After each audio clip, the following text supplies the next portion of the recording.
ஒரு மீதியானிய வல்லமை மாற்றமல்ல, அதோடு கைகோர்த்து நிற்கிற மற்றும் சில வல்லமைகள் இருக்கிறது.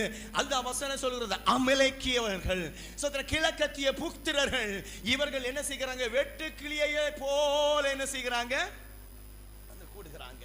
அந்த வசனத்தில் 5வது வசனம் இவ்வாறு சொல்கிறது, அவர்களுடைய ஒட்டகம் என்ன செய்ய முடியாததா? கவனிங்க, அந்த வசனம் என்னது? எண்ணி முடியாது. சோதரம்.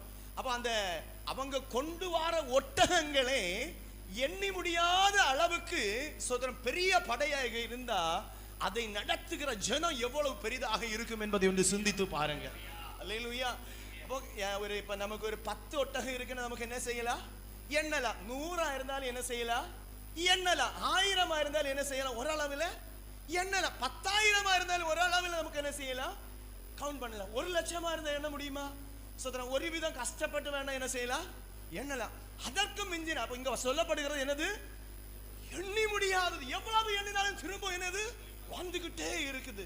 கர்த்தருடைய ஆவியானவர் சொல்லுகிறார், இந்த பகல் வேளையில் எப்படிப்பட்ட வல்லமைகள் உங்களுக்கு விரோதமாக எண்ணி முடியாததாக நம்மை பின்தொடர்ந்து கொண்டிருந்தாலும் இன்றைக்கு நாம் கர்த்தரை நோக்கி அபயம் இடும் பொழுது கர்த்தர் நமக்காக யுத்தம் செய்வார். கர்த்தர் நமக்காக கிரியை செய்வார். மீதியானுடைய வல்லமைகளை முறித்து போடுவார். அமலேக்கிய வல்லமைகளை முறித்து போடுவார்.